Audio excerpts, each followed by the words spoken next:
side at 6. Football practice resumes at Mechanicsville High School. The suspension has been lifted. The school says the investigation into allegations of hazing and assault have been completed. And now 2 teenagers are facing charges tonight. We have live team coverage for you at 6. John Hood is with the football team as they resume practice. But we begin tonight with Macy Moores with the latest on the probe. These 2 teens have been charged with a simple assault relating to a hazing accident involving the football team. But investigators aren't saying much about exactly what happened. Good morning, families. This is Mr. Stevens with an important update regarding the status of our football program. As you know, we made the difficult but necessary decision to suspend football practices and games due to serious allegations of misconduct within the program and subsequent investigations. I can now share with you that this important and time-consuming work has concluded. As a result, we are resuming football activities effective immediately. The Mechanicsville Mustangs will march the football field again. Now that school says an investigation into serious hazing and assault allegations is complete.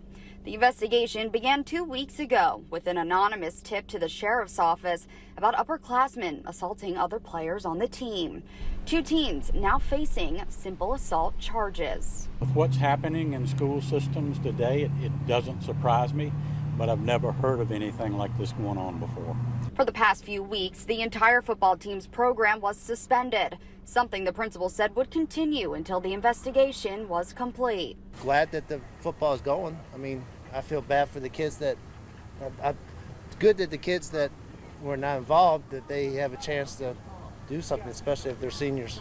Moving forward, Principal Stevens says their first priority is establishing a positive and supportive culture for the entire football program. We will be working with Coach Reynolds, his coaching staff, and players to establish team norms, and we will be holding various team building activities and trainings in an effort to build that strong culture.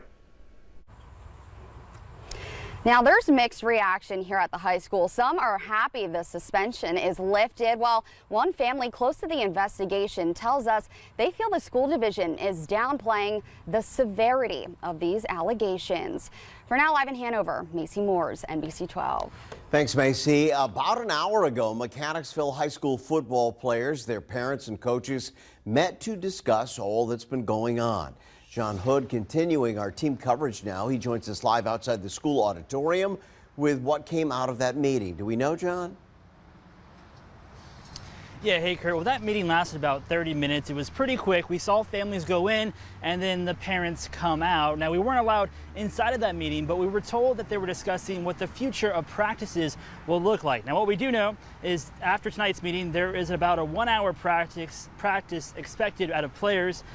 This will be the first time an official practice will happen since the program was suspended last week, causing them to forfeit their first 2 games. Now, we did receive some messages from viewers who said the team was still practicing at Pole Green Park. We reached out to the school division, who says those practices were entirely student-run and organized, and that coaching staff was not involved. Ahead of tonight's meeting, school principal Charles Stevens left a voicemail for parents, letting them know that they are now moving forward. Now, after tonight's practice, the Mustangs will have another practice on Tuesday at the same time from 5 o'clock to 8 o'clock, and then the JV team will play its first game on Thursday against Douglas Freeman. That's the latest here in Hanover. Live and on your side, John Hood, NBC 12 News.